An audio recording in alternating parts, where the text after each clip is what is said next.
আসসালামু আলাইকুম ওরহমতুল্লাহ বরাকাতু। আলহামদুলিল্লাহ ওসসালাতু ওয়াসসালামু আলা রাসূলিল্লাহ বাদ। সুপ্রিয় দর্শক শ্রোতা ভাই বোন, ঈদ উল ফিতর এবং ঈদ উল আজহা এগুলো আল্লাহ রাব্বুল আলামিনের পক্ষ থেকে দেওয়া তার বান্দাদের জন্য বিশেষ উপহার এবং পুরস্কার।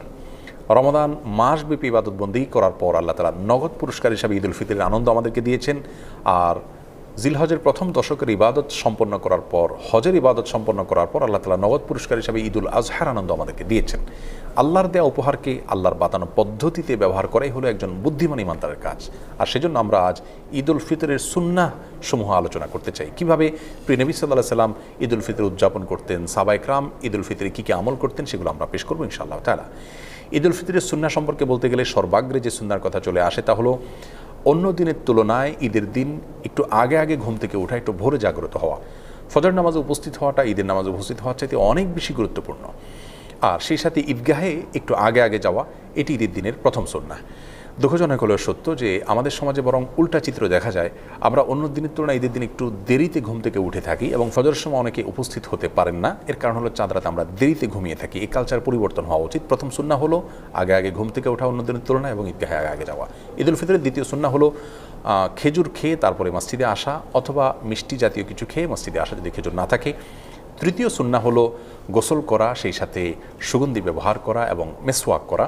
4 নম্বর সুন্নাহ হলো যার যা পোশাক আশাক আছে তার মধ্যে থেকে উত্তম পোশাকটি পরিধান করা। নতুন পোশাক আবশ্যক নয়, সুন্নাহ নয়, তবে যা আছে তার মধ্যে থেকে উত্তম এবং তুলনামূলক ভালো পোশাকটি পরা ঈদের দিন, এটা হলো সুন্নাহ। 5 নম্বর সুন্নাহ হলো ঈদগাহে যাওয়ার সময় পায়ে হেঁটে যাওয়া, কোনো বাহন ব্যবহার না করা। যারা বৃদ্ধ বা অসুস্থ তাদের কথা ভিন্ন, সুস্থ স্বাভাবিক মানুষের জন্য বাহন ব্যবহার না করে পায়ে হেঁটে যাওয়াটাও সুন্নাহ। এতে ঈদের সৌন্দর্য বিকশিত হয় এবং প্রকাশিত হয়। 6 নম্বর সুন্নাহ হলো ঈদগাহে যাওয়ার সময় তাকবীর বলতে বলতে যাওয়া। আল্লাহু আকবার, আল্লাহু আকবার, লা ইলাহা ইল্লাল্লাহ, আল্লাহু আকবার, আল্লাহু আকবার, ওয়ালিল্লাহিল হামদ। এই তাকবীর পাঠ করতে করতে ঈদগাহে আসা সুন্নাত। গল্পগুজব করতে করতে আসা উচিত নয়। তাকবীর আমাদের মুখে থাকবে এবং আমরা ঈদগাহে যেতে থাকবো। 7 নম্বর সুন্নাহ হলো যেই পথ দিয়ে আমরা ঈদগাহে আসবো, বাসায় যাওয়ার সময় অন্য পথ ধরে আমরা যাব। বিকল্প পথ যদি না থাকে তাহলে রাস্তার যে পাশ দিয়ে আমরা এসেছি অন্য পাশ দিয়ে যাওয়ার চেষ্টা করব। 8 নম্বর সুন্নাহ হলো ঈদের দিন হাসি মুখে থাকার চেষ্টা করা যথাসম্ভব। কোনো কারণে মনে দুঃখ থাকলেও যথাসম্ভব হাসি খুশি থাকার চেষ্টা করতে হবে, সবার সাথে আনন্দ ঘনভাবে সময় কাটানোর চেষ্টা করতে হবে। এটা ঈদের গুরুত্বপূর্ণ একটি সুন্নাহ। ঈদের 9 নম্বর সুন্নাহ হলো যথাসম্ভব মসজিদে বা বদ্ধ জায়গায় ঈদের নামাজ না পড়ে উন্মুক্ত জায়গা বা মাঠে ময়দানে ঈদের নামাজ পড়া উচিত এবং উত্তম সুন্নাহ। এতে ঈদের আনন্দ এর মধ্যে পূর্ণতা পায়। তবে কোনোভাবেই কোনো রাস্তাঘাট, পথ ইত্যাদি বন্ধ করে মানুষের দুর্ভোগ হয় এরকম পরিস্থিতি সৃষ্টি করে দখল করে সেরকম জায়গায় ঈদের নামাজ পড়া উচিত নয়। উন্মুক্ত জায়গা যদি পাওয়া যায়, কারোর জায়গা যদি কেউ পারমিশন দেন তাহলে সেই জায়গাতে হতে পারে, অথবা শহর অঞ্চলে যদি সেরকম কোনো জায়গা না থাকে তাহলে মসজিদেও ঈদের নামাজ হতে পারে। ঈদের 10 নম্বর এবং সর্বশেষ সুন্নাহ হলো একে অন্যকে শুভেচ্ছা জানানো ঈদ উপলক্ষে। সেটি সাক্ষাৎ হলে হতে পারে, বার্তাযোগে হতে পারে। সাহাবায়ে কেরাম একজনের সাথে অন্যজন সাক্ষাৎ হলে, যোগাযোগ হলে ঈদের দিন তারা শুভেচ্ছা জানাতেন এইভাবে, তাকাব্বালাল্লাহু মিন্না ওয়া মিনকুম সালিহাল আমাল। যার অর্থ হলো গোটা রমজান ব্যাপী আপনি এবং আমি যে সমস্ত নেকামল করেছি আল্লাহ তাআলা আমাদের উভয়ের নেকামলগুলোকে কবুল করে নিন। এই দোয়াটাকে সংক্ষেপে এভাবে বলা যেতে পারে, তাকাব্বালাল্লাহু মিন্না ওয়া মিনকুম, তাকাব্বালাল্লাহু মিন্না ওয়া মিনকুম। এভাবে আমরা একে অন্যকে ঈদের শুভেচ্ছা জানাবো। এটাকে বাংলায় আমরা বলতে পারি, আপনার এবং আমার সমস্ত নেকামলগুলো আল্লাহ তাআলা কবুল করুন। এই দোয়ামূলক শুভেচ্ছা ঈদ উপলক্ষে, ঈদ উল ফিতর উপলক্ষে আমরা একে অন্যকে পেশ করব। সেই সাথে ঈদ মুবারক যেটা আমরা বলে থাকি আমাদের সমাজে, সেটি বললেও কোনো অসুবিধা নেই। ঈদ মুবারকের অর্থ ভালো, অর্থাৎ আপনার ঈদ বরকতময় হোক। কিন্তু সুন্নাহ হলো সেটি যেটি সাহাবায়ে কেরাম থেকে বর্ণিত হয়েছে। আমরা দুটিকে সংযোগ করে বলতে পারি, কোনো অসুবিধা নেই।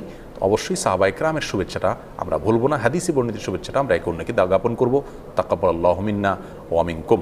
কিছু কাজকে ঈদের সুন্নাহ আমরা মনে করি, অথচ সেগুলো ঈদের সুন্নাহ নয়। যেমন অনেকে মনে করেন ঈদের দিন কবর জিয়ারত করা সুন্নাহ। হ্যাঁ, ঈদের দিন যদি কারো সুযোগ হয় তিনি অবশ্যই মা বাবা কবর জিয়ারত করবেন, কোনো অসুবিধা নেই, ভালো। কিন্তু এটাকে ঈদের সুন্নাহ মনে করে করবেন না। অনেকেই ঈদগাহে ঈদের নামাজের পরে কাঁধে কাঁধ মেলানোটাকে সুন্নত মনে করেন। সেটিও ভুল ধারণা।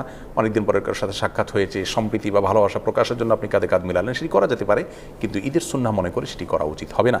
সেই সাথে অনেকে মনে করেন যে ঈদের দিন নতুন পোশাক পরা সুন্নাহ, সেটিও ভুল ধারণা। যা আছে তোমাদের থেকে উত্তম পোশাকটা পরা সুন্নাহ, কিন্তু নতুন পোশাক হতে হবে এমনটি মোটেও আবশ্যক নয়। ঈদ উপলক্ষে অনেকে অনেক বেশি পাপের কাজে নিমজ্জিত হয়ে যান। বিশেষ করে যুব সমাজকে দেখা যায় যে ব্যান্ড পার্টি, বিভিন্ন রকমের মিউজিক অনুষ্ঠান ইত্যাদির মাধ্যমে তারা ঈদ পালন করে থাকেন। অনেক মা বোন আছেন যারা গোটা রমজান জুড়ে আল্লাহর ইবাদতবন্দি করেছেন, অথচ ঈদের সময় তারা পর্দার বিধানকে লঙ্ঘন করে তারা বিভিন্ন গায়রে মাহরাম ছেলেদের সাথে মিশছেন এবং বাহিরে তারা বিনা প্রয়োজনে ঘোরাফেরা করছেন। এই অসুস্থ সংস্কৃতি থেকে আমাদের বের হয়ে আসা উচিত। আল্লাহর দেয়া ঈদকে আল্লাহর বাতানো পদ্ধতিতে ব্যবহার করা উচিত। আল্লাহর অবাধ্যতায় আল্লাহর দেয়া ঈদকে যদি আমরা পালন করি তাহলে সেটি গুনাহের কারণ হবে। আল্লাহ তাআলা আমাদের সকলকে ঈদের সুন্নাহকে পালন করার তৌফিক দান করুন, সুস্থ এবং সুন্দরভাবে ঈদ উদযাপন করার তৌফিক নসিব করুন। আসসালামু আলাইকুম ওয়া রাহমাতুল্লাহি ওয়া বারাকাতুহু।